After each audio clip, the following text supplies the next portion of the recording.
சகோதர சகோதரிகளே, இன்று நம் பாதையில் இந்த நாளாளர்களை நிறைவேற்றி வந்திருக்கின்ற தந்தையர்கள், தந்தை ஞானப்பிரகாசம், தந்தை சோசிராஜ், நம்முடைய பங்கிலே அவர் சகோதரர்களாக பிரதமராக வந்து இங்கு பணியாற்றி நம் பாதையிலே பார்த்து பகிர்ந்து சென்றவர்கள். இன்னைக்கு நம்ம அந்தோனியா செபஸ்தியான் அவரை இந்த நாமமாக நமக்கு பணிபுரிந்தவர்கள். இந்த இரண்டு புனிதர்களுடைய பராமரிப்பு, பாதுகாப்பு, அன்னை மரியாதையின் பரிந்துரை நாம் அவர்களுக்கு இருக்க இந்த நன்றி திருவள்ளியை நாம் பங்கிலே இவர்கள் பெற்ற இறை அனுபவத்தின் வழியாக மக்களில் இறை அன்பை பெற்ற இவர்கள் நாம் ஜெபித்தோம், அவர்களும் ஜெபித்தார்கள். இன்று குருப்பட்டம் பெற்று மகிழ்ந்திருக்கின்ற அவர்களுடைய மகிழ்ச்சியில் நாம் பங்கு கொண்டு ஆண்டவருடைய பணியில் அவர்கள் நிலைத்து நிற்க அவருடைய விண்ணப்பப்படுகிறோம். ஆண்டவர் ஈடேற்ற வர வேண்டி ஜெபிப்போம். கரங்களை தட்டி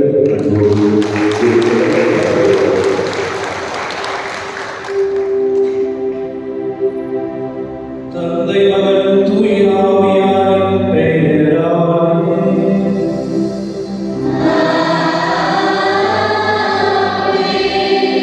நம் ஆண்டவராகிய இயேசு கிறிஸ்துவின் அருளும் கடவுளின் அன்பும் தூய ஆவியாரின் நட்புறவும் உங்கள் அனைவரோடும் இருப்பதாக.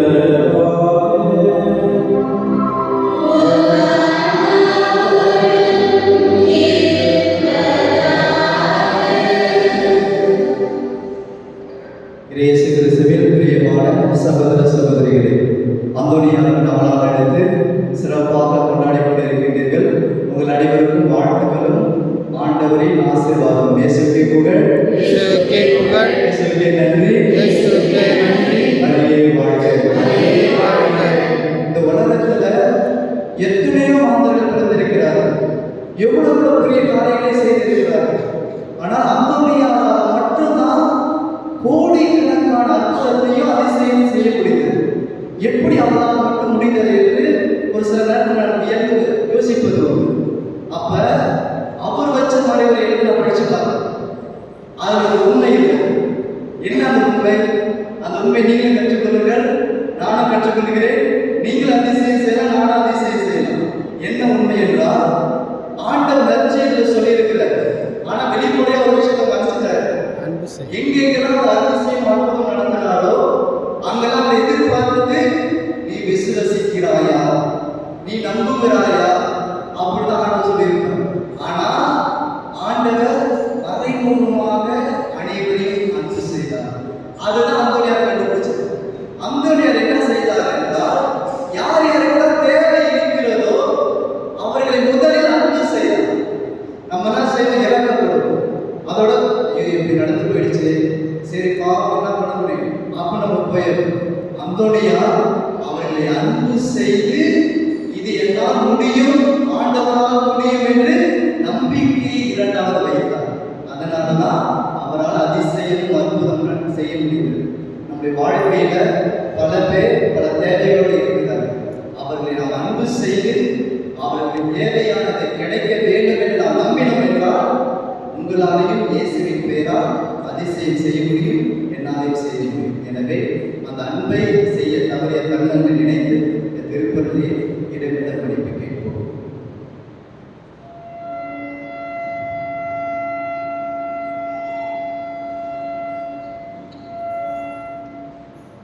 எல்லாம் வல்ல இறைவனிடமும்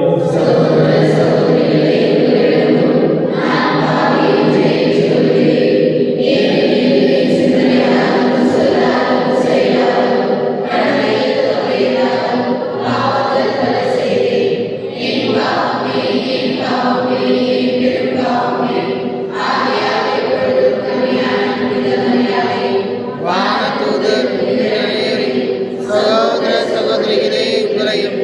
நம் இறைவனாகிய ஆண்டவரிடம் எனக்காக வேண்டிக் கொள்ள கொண்டாடுகிறேன். எல்லாம் வல்ல இறைவன் நம்மை இது இரக்கம் வைத்து நம் பாவங்களை எல்லாம் மன்னித்து நம்மை நிலை வாழ்வுக்கு அழைத்துச் செல்வாராக. ஆமென்.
வாசகம்.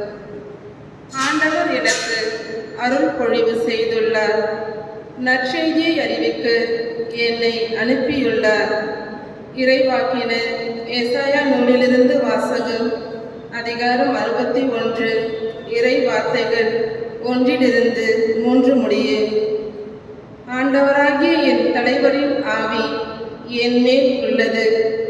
ஏனெனில் அவர் எனக்கு அருள் பொழிவு செய்துள்ளார். ஒடுக்கப்பட்டோருக்கு நற்செய்தியை அறிவிக்கவும், உள்ளம் உடைந்தோரை குணப்படுத்தவும், சிறைப்பட்டோருக்கு விடுதலையை பறைசாற்றவும், கட்டுண்டோருக்கு விடிவை தெரிவிக்கவும் என்னை அனுப்பியுள்ளார். ஆண்டவர் அருள் தரும் ஆண்டினை முழங்கவும், நம் கடவுள் அநீதிக்கு பழிவாங்கும் நாளை அறிவிக்கவும், துயருற்று அழுவோருக்கு ஆறுதல் அளிக்கவும், சீயோனில் அழுவோருக்கு ஆவண செய்யவும், சாம்பலுக்கு பதிலாக அழகு மாலை அணிவிக்கவும், புலம்பலுக்கு பதிலாக மகிழ்ச்சி தைலத்தை வழங்கவும், நலிவுற்ற நெஞ்சத்திற்கு பதிலாக புகழ் என்னும் ஆடையை கொடுக்கவும் என்னை அனுப்பியுள்ளார். நேர்மையின் தேவதாருகள் என்றும் தாம் மாற்றியுறுமாறு ஆண்டவர் நட்டவை என்றும் அவர்கள் பெயர் பெறுவர். இது ஆண்டவர் வழங்கும் அருள் வாக்கு.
அறிவிக்கவும் சிறைப்பட்டோருக்கு விடுதலை அடைவர் என முழக்கமிடவும் ஆண்டவர் என்னை அனுப்பியுள்ளார்.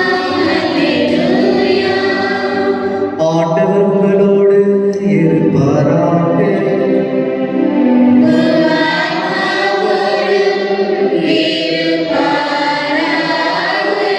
லூக்கா எழுதிய தூய நற்செய்தியிலிருந்து வாசகம்.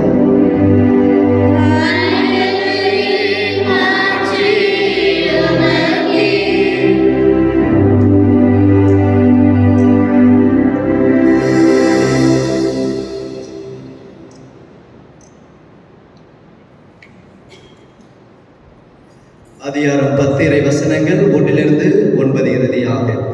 அக்காலத்தில் ஆண்டவர் வேறு 72 பேரை நியமித்து அவர்களை தாம் போகவிருந்த எல்லா ஊர்களுக்கும் இடங்களுக்கும் தமக்கு முன்னே இருவராக அனுப்பினார்.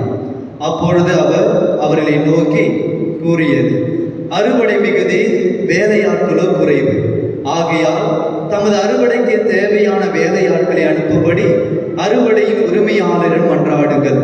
புறப்பட்டு போங்கள். ஓநாய்களிடையே ஆட்டுக்குட்டிகளை அனுப்புவது போல் உங்களை நான் அனுப்புகிறேன்.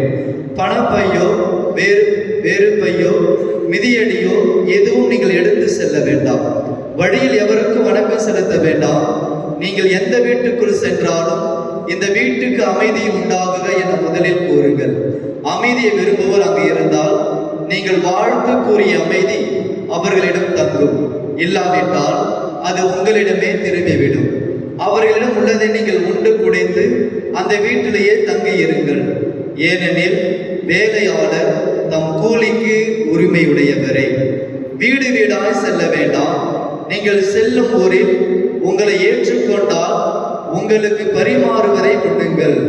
அங்கு உடல்நலம் குன்றியவரை குணமாக்கி இறையாட்சி அவர்களை நெருங்கி வந்துவிட்டது என சொல்லுங்கள் என்றார். ஆண்டவரே நருள்வாக்கு.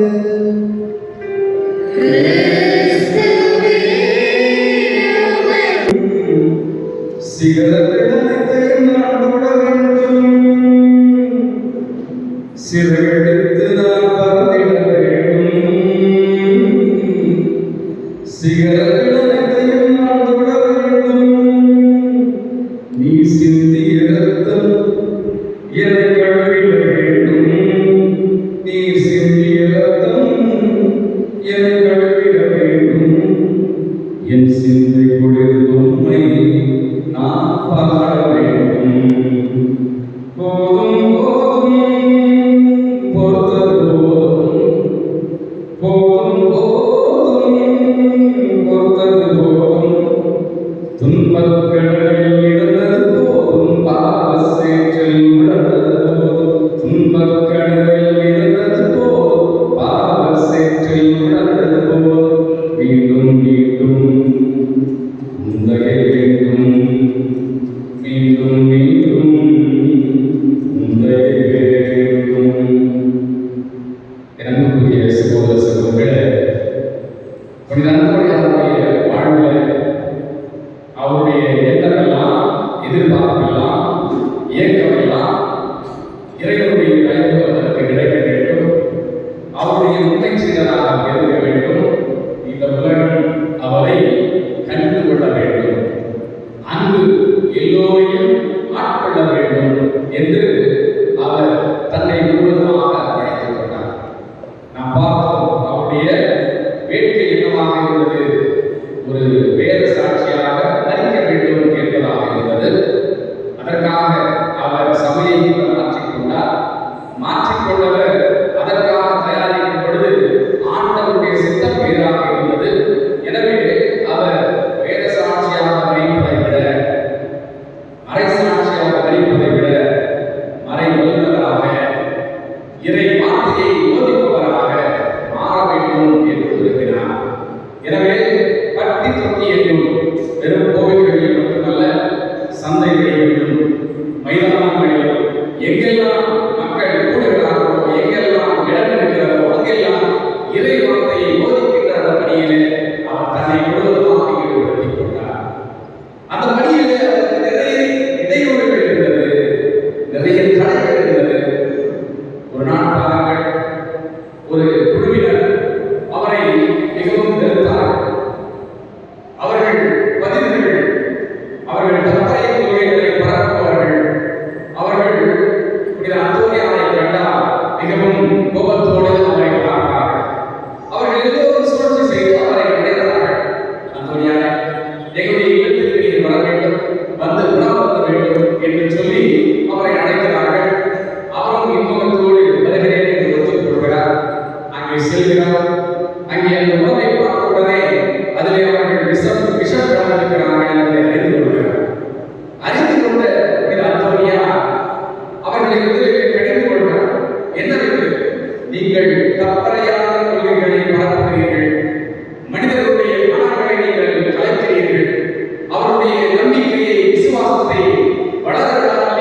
என்னை போலவே எல்லாவற்றையும் செய்வான், ஏன் என்னை விட அதிகமாக நல்ல செயல்களை செய்வான் என்று ஆண்டவர் இயேசு சொல்லியிருக்கிறார். அதற்கேற்றாற்போல ஆண்டவரை விட அதிகமான நல்ல செயல்களை செய்தது யார் என்று நாம் பட்டியல் எடுத்து பார்த்தால் முதலில் அந்தோனியாராக இருந்தார். இரண்டுக்குரிய சகோதர சகோதரிகள், அவருடைய வாழ்க்கையில் அவர் வாழ்ந்த பொழுதும் சரி, இறந்த பொழுதும் சரி, இறந்த பிறகும் சரி, அவருடைய பெயராலே, அவருடைய வல்லமையினாலே இந்த உலகிலே நடந்து கொண்டிருக்கிற, இன்றளவும் நடந்து கொண்டிருக்கிற புதுமைகள் ஏராளம் ஏராளம். அவற்றையெல்லாம் நாம் பட்டியலிட முடியாது. ஆனால் ஒன்றை மட்டும் நாம் அறிந்து கொள்ளலாம். இந்த உலகிலே எத்தனையோ கோடி மனிதர்கள் பிறந்திருக்கிறார்கள். அவர்கள் எல்லோரும் வாழ்ந்து இறந்து போயிருக்கிறார்கள். ஆனால் இறந்த அவர்கள் எல்லோருமே எல்லோராலும் நினைவு கூறப்படுவதில்லை. ஏன் எடுத்துக்கொள்வோம், நம்முடைய குடும்பத்தில் இருக்கிற ஒவ்வொன்றையும் நாம் இழந்த பிறகு எத்தனை காலம் நினைவு கூறுகிறோம், எத்தனை காலம் அவர்களை நினைத்து அழுது புலம்புகிறோம், எத்தனை காலம் அவர்களுக்காக நாம் திருப்பலிக்கு கொடுக்கிறோம், எத்தனை காலம் அவர்களுடைய கடமைகளை சந்தித்து அவர்களுக்காக ஜெபிக்கிறோம். நாம் நினைத்து பார்த்தால் நமக்கே கொஞ்சமாக இருக்கும். ஏனென்றால் மனிதர்கள் மறந்து போகக்கூடியவர்கள், அவர்கள் ஒவ்வொன்றையும் கடந்து போக கற்றுக்கொண்டிருக்கிறார்கள். எனவேதான் மனிதர்கள் பிறக்கிறார்கள், வாழ்கிறார்கள், இறந்து போகிறார்கள், அதே வழியில் அவர்கள் மறக்கப்படுகிறார்கள். ஆனால் அந்தோனியா 800 ஆண்டுகளுக்கு பிறகும் இன்னும் இன்று நேற்று வாழ்வது போல நினைவு கூறப்படுகிறார் என்றால் அது எதனால் என்றால் அவர் கொண்டிருந்த அன்பு. ஆண்டவரின் மேல், நற்கருணை நாதரின் மேல் அவர் கொண்டிருந்த பற்றுறுதி, அன்னை மரியாதையின் மேல் அவர் கொண்டிருந்த அளவிட முடியாத பக்தி, ஏழைகள் மேல் அவர் கொண்டிருந்த அசைக்க முடியாத ஒரு இரக்கம், இவையெல்லாம் அவரை மனிதராக அல்ல மனிதராக மாற்றியது என்றால் அது மிகையாகாது.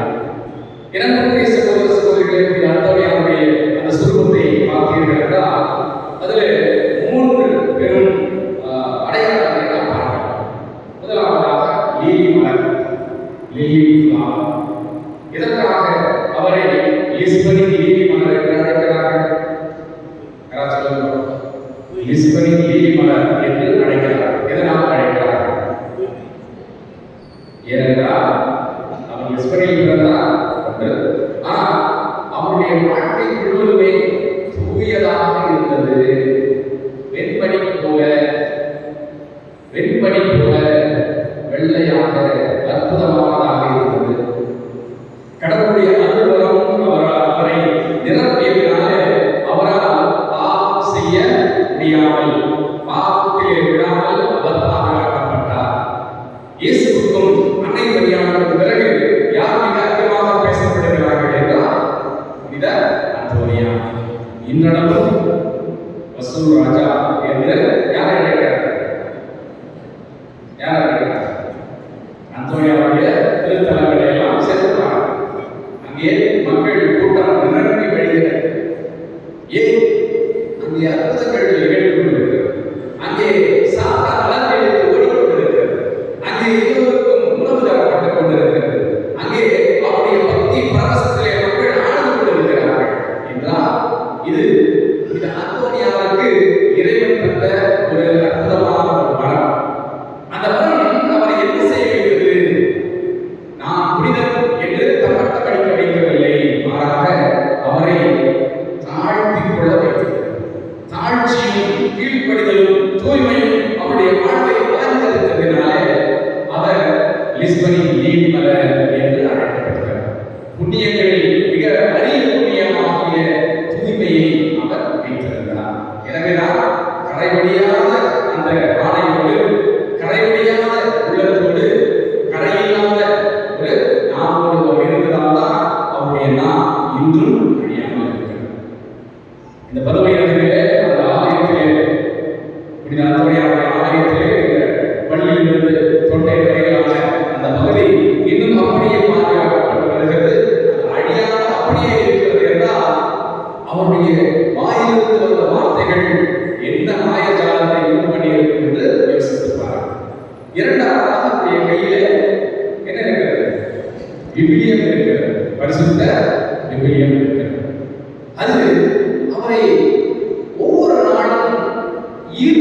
இழுத்த ஒரு அற்புதமான ஒரு கருவியாக இருந்தது. ஏனென்றால் நேற்று பார்த்தோம், இறை வார்த்தை என்பது இறையியலாளர்களின் அல்லது மறைவுரையாளர்களுடைய ஒரு அற்புதமான அனுபவமாக இருக்க வேண்டும், ஒரு குணமாக இருக்க வேண்டும் என்று அத்தனையாக சொன்னார். அந்த இறை வார்த்தையை அவர் கொண்டிருந்த அந்த பற்றுறுதி அவரை மீண்டும் மீண்டும் மீண்டுமாக அந்த இறை வார்த்தையை வாசிக்க, தியானிக்க, அதை அசை போட்டு மக்களுக்கு எடுத்துச் சொல்ல அது அவருக்கு உதவியாக இருந்தது. அவருடைய எதிர்பார்ப்பு இதுவாக இருந்தது. இந்த இறை மக்கள், இந்த மக்கள் இயேசுவை அறிந்து கொள்ள வேண்டும், வார்த்தையான இறைவனை அவர்கள் அறிந்து ஏற்றுக்கொள்ள வேண்டும். ஏனென்றால் அந்த வார்த்தை தான் வாழ்வு, அந்த வார்த்தை தான் நம்மில் கொண்டிருந்த அன்பினாலே, இரக்கத்தினாலே, மன்னிப்பினாலே இந்த உலகிலே மனுவை எடுத்தது. எனவே அந்த வார்த்தையின் மகத்துவத்தை, மகிமையை இந்த மனிதர்கள் உணர்ந்து கொள்ள வேண்டும் என்று சொல்லி அவர் அந்த இறை வார்த்தையை அவருடைய வாழ்வாக மாற்றிக் கொண்டார். அந்த இறை வார்த்தை தான் என்னுடைய பணி என்று சொல்லி இறை வார்த்தையை எடுத்துரைக்கிற அந்த பணியை தன்னை முழுமையாக எடுத்துக் கொண்டார். அதனால்தான் புனித 9ஆம் கிரகோரியா, திருத்தந்தை 9ஆம் கிரகோரியா அவரை அழைத்து, தந்தையே, நீ ஞாயிற்றுக்கிழமைகளுடைய இந்த வாசகர்களுடைய விளக்கத்தை எழுதி புத்தகமாக வெளியிடும் என்று சொல்லி படித்தார். அது மட்டுமல்ல, புனித பிரான்சிஸ் அசிசியார் கூட தன்னுடைய குருகுல மாணவர்களுக்கு பாடங்களை எடுக்க சொல்லி, இறையில் பாடங்களை எடுக்க சொல்லி அவரை படித்தார் என்றால் அவர் கொண்டிருந்த அந்த அலாதி பிரியம், இறை வார்த்தையின் மேல் அவர் கொண்டிருந்த அந்த பற்றுறுதி, அந்த நாட்டம், இவைதான் அவரை இந்த அளவுக்கு உயர்த்தியது என்றால் மிகையாக. நம்முடைய ஆத்மம் எங்கே இருக்கிறது, எங்கே இருக்கிறது, எப்படி இருக்கிறது, கொஞ்சம் சிந்தித்துள்ளார். நம்முடைய வீடுகளில் நாம் வைத்திருக்கிற அந்த விவிலியத்தினுடைய நிலைமை என்ன இருக்கிறது? இப்பொழுது யார் வீட்டுக்காக வந்து உங்களுடைய விவிலியம் எங்கே என்று கேட்டால் நாம் எங்கிருந்து எடுத்துக் கொடுப்போம், அதில் என்னென்ன வைத்திருப்போம், அதை எந்த ஒரு நிலைமையில வைத்திருப்போம். வார்த்தையான இறைவனுக்கு தீபத்தாலே, ரூபத்தாலே, மலர்களாலே சரி இங்கே வீட்டிலே அது நீ எங்கேயோ என்று சொல்லி ஒரு ஓரத்திலே வைத்திருக்கிறது. ஒரு சிலர் அதற்காக ஒரு இடத்தை வைத்து, ஒரு மாடத்தை வைத்து அதில் வைத்திருக்கிறார்கள். ஒவ்வொரு நாளும் குடும்ப ஜெபத்திற்கு பிறகு அந்த விவிலியத்தை வாசிக்கிற அந்த பழக்கம் எத்தனை குடும்பங்களில் இருக்கிறது? அந்த வார்த்தை நம்முடைய வாழ்விலே என்ன மாற்றத்தை கொண்டு வந்திருக்கிறது என்பதை நாம் உணர்ந்து கொள்வோம். ஏனென்றால் அன்புடையாருக்கு அந்த இறை வார்த்தை தான் வாழ்வாக இருந்தது. மூன்றாவது, குழந்தை இயேசு. நாம் அழைத்தால் குழந்தை இயேசு வருவாரா? வருவார். நம்பிக்கையோடு அழைத்தால் நிச்சயமாக வருவார். ஆனால் அந்த நம்பிக்கை நம்மிடத்தில் இருக்கிறதா? அந்த நம்பிக்கையும், அந்த தூய்மையும், அந்த கீழ்ப்படிதலும், அந்த எளிமையும் நம்மிடத்தில் இருக்கிறதா? புனித அந்தோனியாரிடத்தில் இருந்தது. எனவே இன்னிலிருந்து மைந்தன் இறங்கி வந்தார். அவர் பார்க்கிற ரோசுவை என்ற ஒரு மனிதனுடைய வீட்டிலே, அவருடைய அறையிலே தங்கியிருந்தார். திடீரென்று அந்த மனிதன் பார்க்கிறார், அந்த அந்த அறையினுடைய அந்த கதவு இடுக்கு வழியாக வெளிச்சம் வருகிறது. எனவே என்ன நடக்கிறது என்று பார்க்க இந்த மனிதன் ஓடிச்சென்று அந்த சாவி துவாரத்தின் வழியாக பார்க்கிறார்.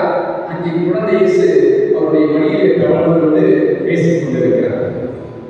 அந்த இறைவாக்கு வரலாறு சொல்லுகிறது, குழந்தை இயேசு அந்த கதவை நோக்கி வெள்ளை காட்டினார், அந்த படியன் பார்க்கிறான் என்று சொன்னது போல அந்த வரலாறு எழுதப்பட்டிருக்கிறது. அப்படி காட்டிய பிறகு அவருடைய அந்த காட்சி மறந்து போகிறது. அந்தோனியார் அவனை அழைத்து, இதை யாருக்கும் சொல்லக்கூடாது என்று படித்ததாக வரலாறு கூறுகிறது. இரண்டுக்குரிய சகோதர சகோதரிகளே, நம்முடைய கரங்களிலே தவழ இயேசு ஆசைப்படுகிறார். இயேசு ஆசைப்படுகிறார் என்றால் அவரை நாம் எப்படி தழுவ முடியும், எப்படி நம்முடைய கரங்களிலே வந்து தவழ செய்ய முடியும் என்றால் நாம் தூய்மையோடு, நாம் கீழ்ப்படிதலோடு, எளிமையோடு இருந்து அவரை நாம் அழைத்தோம் என்றால் அவர் நம்மை சந்திக்க தயாராக இருக்கிறார். நம்மிடையே குழந்தையாக வர தயாராக இருக்கிறார். அத்தகைய ஒரு பேச்சினை அவர் அடைகிறார் என்றால் அதற்கு காரணம் என்ன? நாம் பார்க்கிறோம் இத்தனை ஆண்டுகளாக, ஏறக்குறைய 200 ஆண்டுகளாக அவருடைய புகழ் இன்னும் மங்காத ஒளியாக இந்த உலகிலே எரிந்து கொண்டிருக்கிறது, பரவிக் கொண்டிருக்கிறது என்றால் அது அந்த ஆண்டவரின் மேல், கர்த்தருடைய மேல், மரியாதையின் மேல் அவர் கொண்டிருந்த அந்த பக்தி, விசுவாசம், நம்பிக்கை, பற்றுறுதி என்றார். அன்புதான் அவருடைய அடிப்படையாக இருந்தது. என் அன்பு சகோதர சகோதரிகளே, அன்புதான் எல்லாவற்றிற்கும் அடிப்படை. அந்த அன்பை நாம் உணர்ந்து கொள்ள வேண்டும். 1230ஆம் ஆண்டு அவர் தன்னுடைய கடைசி நாட்களில் இருப்பதை உணர்ந்து கொள்கிறார். இறப்பதற்கு 15 நாட்கள் இருக்கிறது என்ற பொழுது அவருக்கு ஒரு ஆபத்து வருகிறது. அந்த பொதுவாக அந்த மலை மேலே ஏறி அங்கிருந்து அந்த பதுமை நகரை பார்க்கிறார். இன்னொரு பதுமை நகரை, நீ வேறு பெறப் போகிறாய், நீ மகிமைப்படுத்தப்பட போகிறாய், உன்னால் இந்த உலகம் மகிமைப்படுத்தப்படும் என்று சொல்லி அவர் அங்கிருந்து அந்த பதுமை நகரை ஆசீர்வதித்து விட்டு வருகிறார். வந்து அவருடைய அந்த துறவு மடத்திலே உணவருந்த அமரும் பொழுது அவனுக்கு சாயப்படுகிறார். அப்பொழுது சொல்கிறார், அங்கிருந்த அந்த துறவிடத்திலே, நான் இன்னும் கொஞ்ச நேரத்தில் இறக்கப் போகிறேன், என்னை பதுமைக்கு எடுத்துச் செல்லுங்கள் என்று சொல்லி அவர் சொன்னதும் அவரை பதுமை நகருக்கு வண்டியில் எடுத்து செல்கிறார். நடுவில் அவருக்கு அவஸ்தை கொடுக்கப்படுகிறது.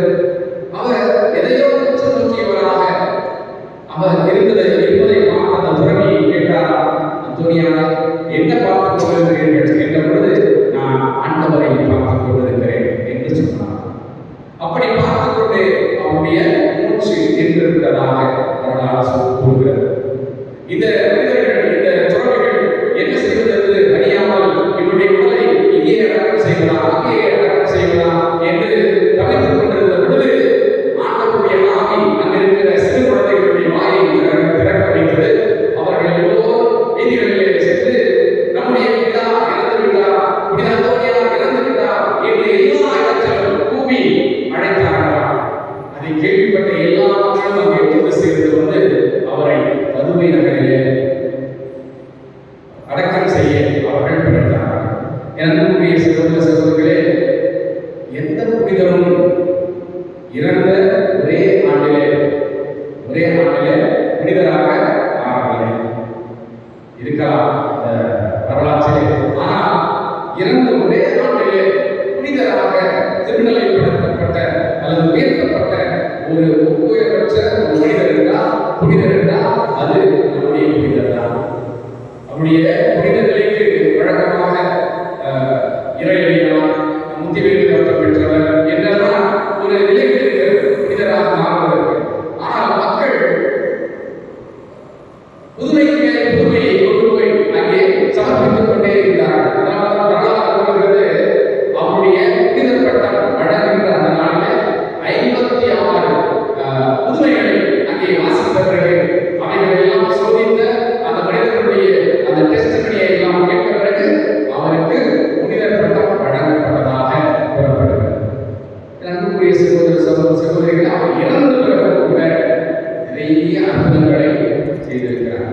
ஒரு தம்பதியினர் குழந்தையே இல்லை. அவர்கள் அவருடைய கல்லறைக்கு சென்று ஒவ்வொரு நாளும் செலுத்திக் கொண்டு வந்தார்கள். அவர் அங்கே அவர்களுக்கு தோன்றி 9 நாள் நீங்கள் நவநாள் என்று சொல்லி அவர்களுக்கு சொல்லிவிட்டு அவர் மறைந்து விட்டார். அவர்கள் 9 நாள் அவர்கள் நவநாள் இருந்தார்கள். அந்த நவநாளில் கடைசி நாளிலே அந்த பெண்மணிக்கு ஒரு அதிசயம் காத்திருந்தது. அவள் கர்ப்பமாக இருப்பதை அவள் உணர்ந்தால் அந்த அதிசயம் மிக உன்னதமான அதிசயம். அதனால்தான்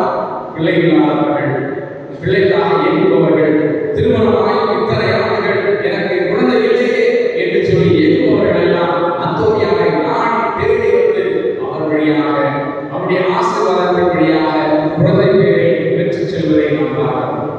அன்புக்குரிய சகோதர சகோதரிகளே, ஏழை முறையில் இறக்கம் கொண்ட புனித அந்தோனியார் எத்தனை மனிதர்களை, எத்தனை ஏழைகளை கண்டால் அவர்களுடைய இறக்கம் கொண்டு அவர்களுக்கு உதவி செய்தார் என்பதை நாம் பார்க்கிறோம். நம்முடைய கரங்கள் கொடுப்பதற்காக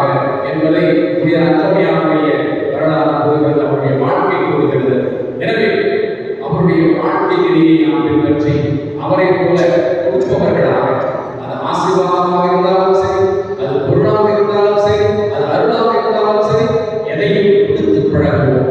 வாங்கி பழகுவதை விட்டுவிட்டு கொடுத்து பழகுவோம். அப்பொழுது நமக்கு இன்னும் அதிகமான ஆசீர்வாதங்கள் உண்டாகும். அவர் எப்படி புதுமைகளை எல்லாம் செய்கின்ற வல்லமையை பெற்றார் என்று ஒரு கேள்வி வரும் பொழுது நாம் பார்க்கிறோம். அவர் நற்கருணை நாதன் மேல் கொண்டிருந்த அளவிட முடியாத பக்தியினார். நாம் பார்க்கிறோம் அவருடைய வரலாறு சொல்லுகிறது, அவருடைய அந்த மடத்தை நோக்கி ஆயிரக்கணக்கான மக்கள் வந்து கொண்டே இருந்தார்கள். அவரும் புதுமைகளை செய்து கொண்டே இருந்தார். அதை பார்த்த அந்த மடாதிபதி இப்படி அந்தோனியாருக்கு ஒரு கட்டளை கொடுத்தார். ஒரு நாளைக்கு 13 அற்புதங்களை மட்டும் செய்ய வேண்டும். ஒரு நாள் பாருங்கள், 13 அற்புதங்களை செய்துவிட்டு அந்த மடத்தை விட்டு வெளியே ஒரு நடைபயிற்சிக்காக செல்லும் பொழுது, ஏதோ ஒரு காரியத்துக்காக செல்லும் பொழுது, ஒரு 5 மாடியில் உள்ள ஒரு இளைஞன் மேலிடத்திலே விழுந்து கொண்டிருக்கிறான். ஐயோ அந்தோனியாரை என்னை காப்பாற்ற என்று அவன் கேட்கிறான். இப்படி அந்தோனியா அவனை அப்படியே அந்த இடத்துல நிறுத்திவிட்டு தன்னுடைய மடத்திற்கு ஓடி செல்கிறார். சுவாமி, நீங்க கொடுத்த அந்த 13 அற்புதங்கள் நிறைவேறிவிட்டது. அங்கே ஒரு அண்ணன் நிலத்திலே பற்றிக் கொண்டிருக்கிறார். அந்த 14வது அற்புதத்தை நிறைவேற்ற எனக்கு பர்மிஷன் கொடுங்க என்று சொல்லி அவரை கேட்டு அந்த ஆசீர்வாதத்தை பெற்ற பிறகு அவர் வந்து அவரை அப்படியே கீழே இறக்கிவிட்டார். அதுதான் அவருடைய கீழ்ப்படிதல். நாம இருந்தால் என்ன செய்வோம்?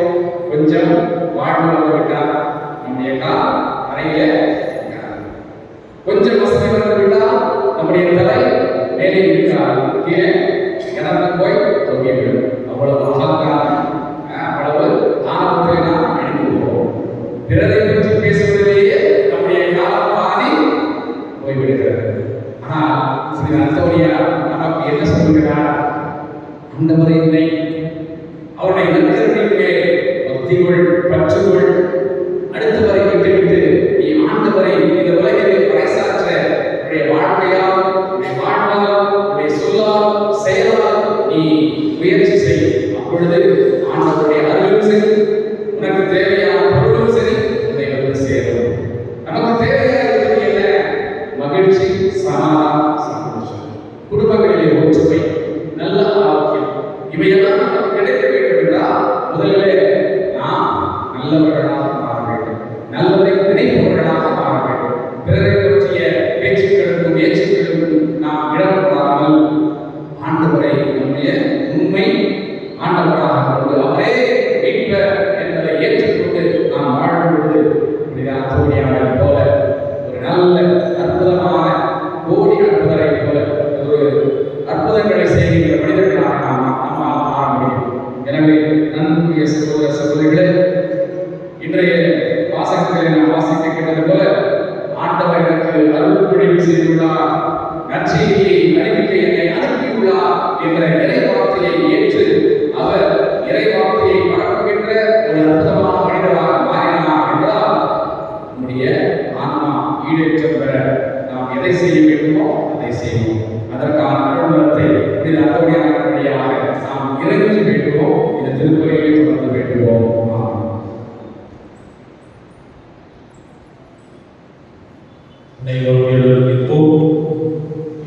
கத்தோலிக்க திரு அவையிலே இன்று அகிலமெங்கும் புனித அந்தோனியாருடைய திருவிழாவை கொண்டாடி மகிழ்ந்து கொண்டிருக்கிறது. அந்தோனியார் வழியாக நாம் பெற்றுக்கொண்ட அனைத்து நன்மைகளுக்காக நன்றி செலுத்தியும் கடவுளுடைய ஆசீர்வாதம் உடன் இருக்கும் என்றும் நம்மோடு தங்கி வாழும் நம்முடைய விண்ணப்பங்கள் மன்றாட்டுகள் அனைத்தையும் ஆண்டவருடைய பாதத்திலே சமர்ப்பணம் செய்வோம்.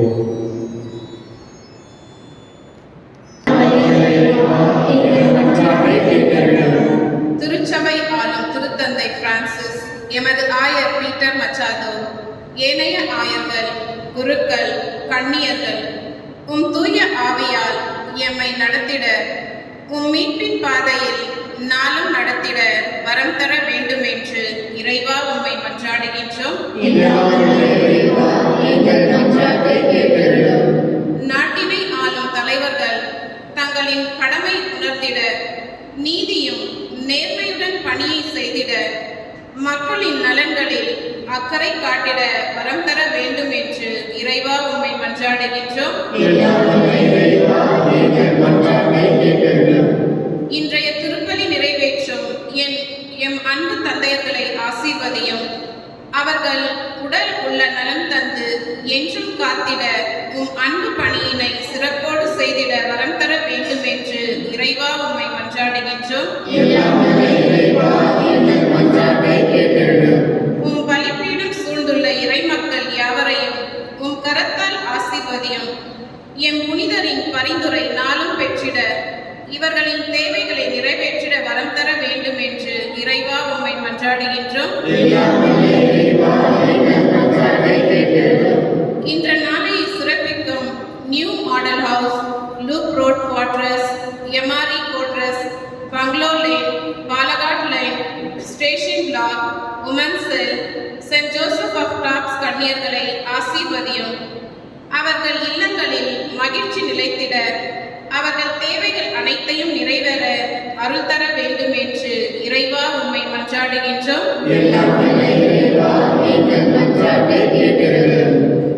நம்முடைய தனி எங்கள் தகுதியில் நம்பிக்கை கொள்ளாமல் உமது இரக்கத்தை முன்னிட்டு எங்கள் மன்றாட்டை கேட்டிருக்கிறோம். எங்கள் ஆண்டவராகிய கிறிஸ்து வழியாக உம்மை மன்றாடுகிறோம்.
சகோதர சகோதரிகளே, உங்களுடைய பாடியபடி எல்லாம் தந்தையா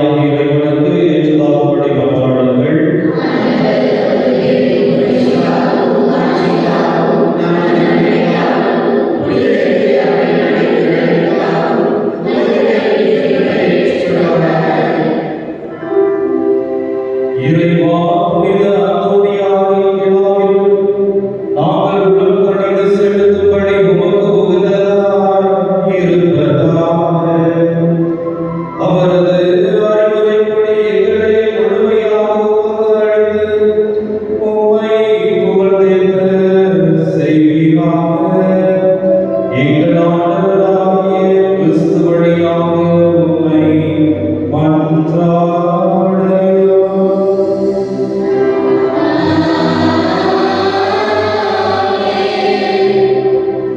ஆண்டவர் உங்களோடு இருப்பாராக.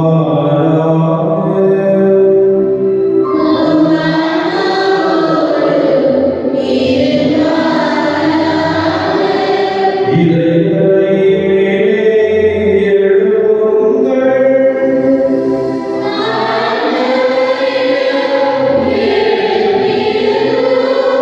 நம் இறைவனாகிய ஆண்டவருக்கு நன்றி கூறுவோம்.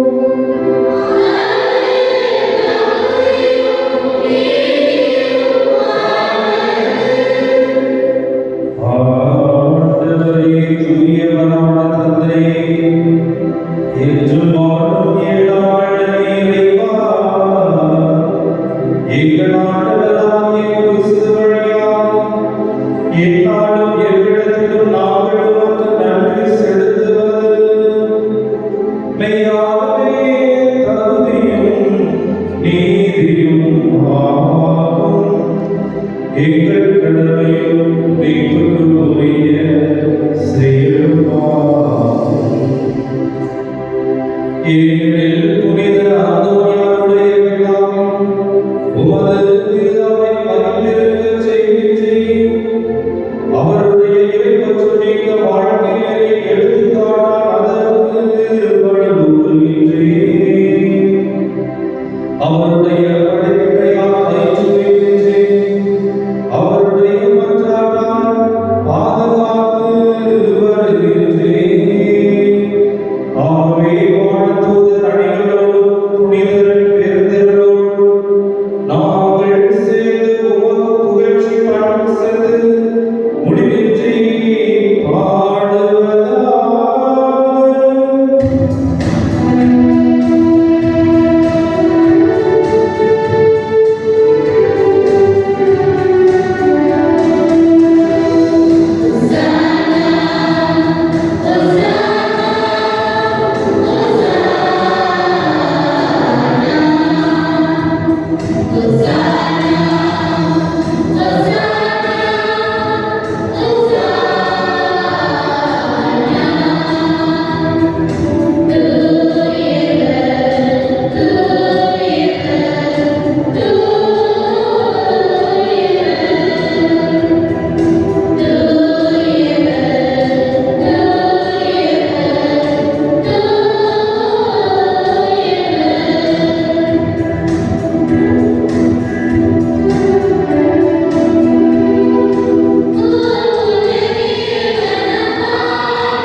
கிண்ணத்தையும் எடுத்து மீண்டும் உமக்கு நன்றி கூறி தம் சீடர்களுக்கு அளித்து அவர் கூறியதாவது: அனைவரும் இதிலிருந்து பெற்று பருகுங்கள். ஏனெனில் இது புதிய நிலையான உடன்படிக்கைக்குரிய என் இரத்தத்தின் கிண்ணம். இது பாவ மன்னிப்புக்கென்று உங்களுக்காகவும் பலருக்காகவும் சிந்தப்படும். இதை நினைவாக செய்யுங்கள்.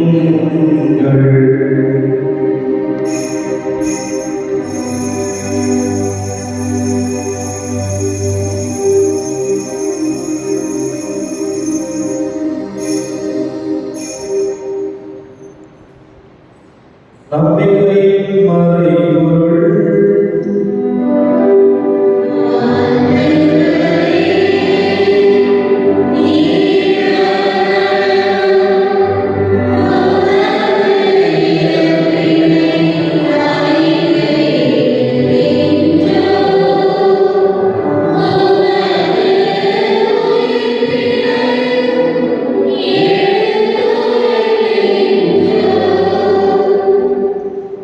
ஆகவே ஆண்டவரே, நாங்கள் கிறிஸ்துவின் இறப்பினையும் உயிர்ப்பினையும் நினைவுகூர்ந்து வாழ்வதற்கு அப்பத்தையும் மீட்பளிக்கும் கிண்ணத்தையும் உமக்கு ஒப்புக் கொடுக்கின்றோம்.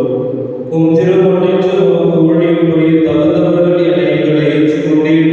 எனவே உமக்கு நன்றி செலுத்துகின்றோம். மேலும் கிறிஸ்துவின் உடலிலும் இரத்தத்திலும் பங்கு கொள்ளும் எங்களை தூய ஆவியால் ஒன்று சேர்க்க வேண்டும் என உம்மை தாழ்மையுடன் மன்றாடுகின்றோம்.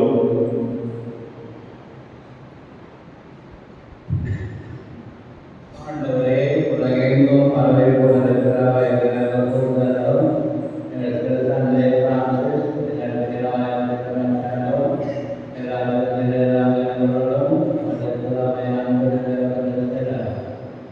ராயர்களும் அழைத்து கொண்ட ஜெயக்குமார், எஸ்தர் ராணி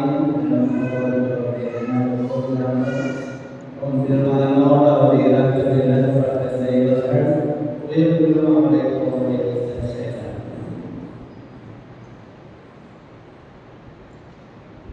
மேலும் உயிர்த்தெழும் எதிர்நோக்குடன் துயில் கொள்ளும் எங்கள் சகோதர சகோதரிகளையும் இறந்த அனைவரையும் இறக்கத்துடன் நினைவு கூர்ந்து உமது திருமுகங்களை ஏற்றெடுக்கிறோம். எங்கள் அனைவர் மீதும் இரக்கமாயிரும். கடவுளின் அன்னை தாயான புனித மரியா, அவருடைய கணவரான புனித யோசேப்பு, புனித திருத்தூதர்கள், இவ்வுலகில் நமக்கு உகந்தவராயிருந்ததாகிய புனித அனைவருடன் நாங்கள் நிறைவாழ்வில் பங்குகொள்ள தகுதி பெற்று உம் திருமகன் இயேசு கிறிஸ்து வழியாக உம்மை புகழ்ந்தேன் பரவர உம்மை கொண்டாடுகிறோம்.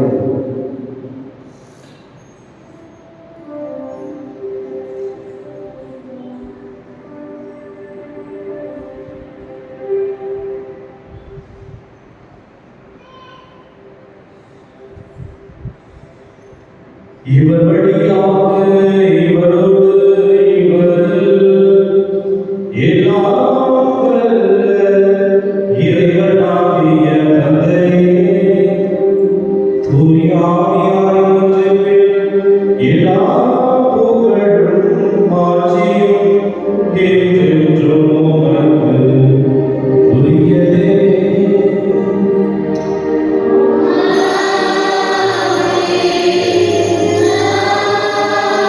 Amen.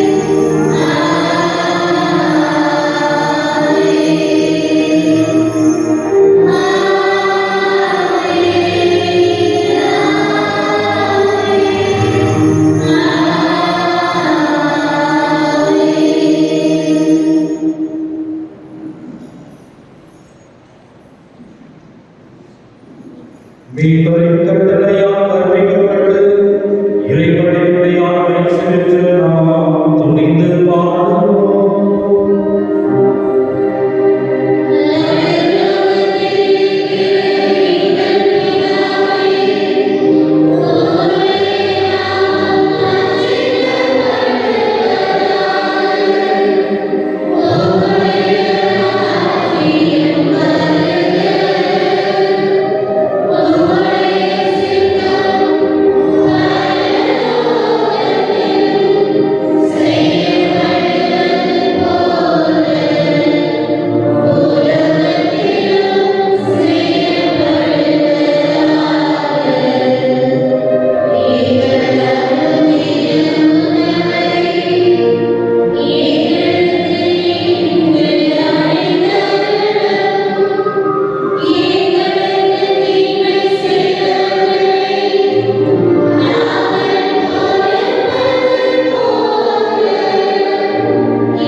இதோ இறைவனின் திருச்சபை, இதோ உலகின் பாவங்களையும் நமது பாவங்களையும் போக்குகின்ற அன்பு தெய்வம் இவர் ஒருவரே.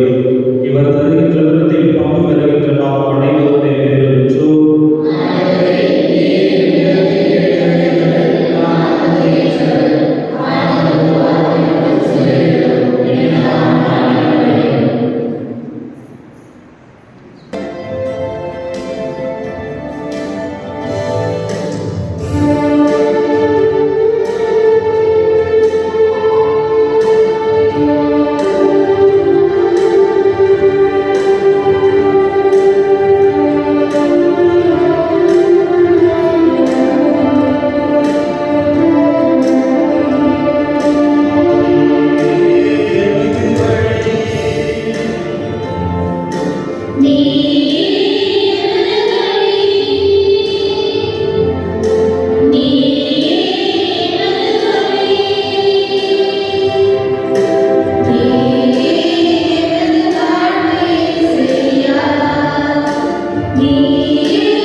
நன்றியோடு மன்றாடுவோமாக.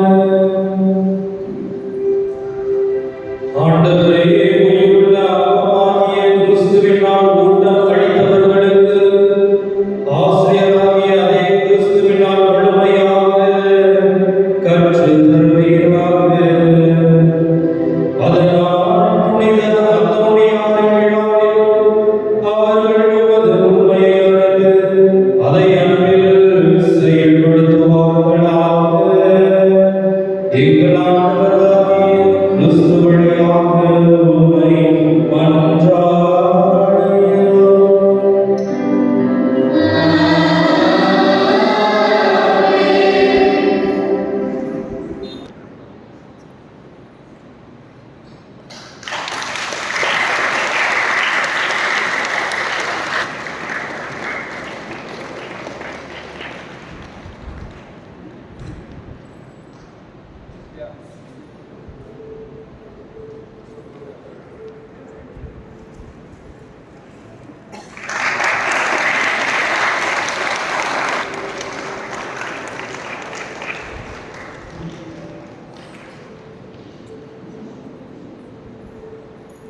அன்பு சகோதர சகோதரிகளே, நம்முடைய பாசமிகு அருள் சகோதரர்கள் அவர்களிருந்து அவர் அருள் வழிவு பெற்று ஆண்டவருடைய அபிஷேகங்களை ஆண்டவர்களை உருவாக உயர்த்திய அருள் தந்தை பாசமிகு தந்தை சூசை அவர்கள் மற்றும் தந்தை ஹரிபிரகாசம் தச்சாவும் வரைக்கும்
அன்பு சகோதர சகோதரிகளே,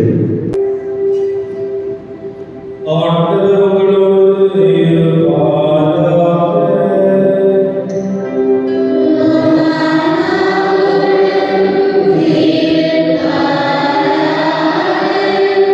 சிறப்பாசிரியர் தலைவலிக்கு மன்றாடுவோம். புனித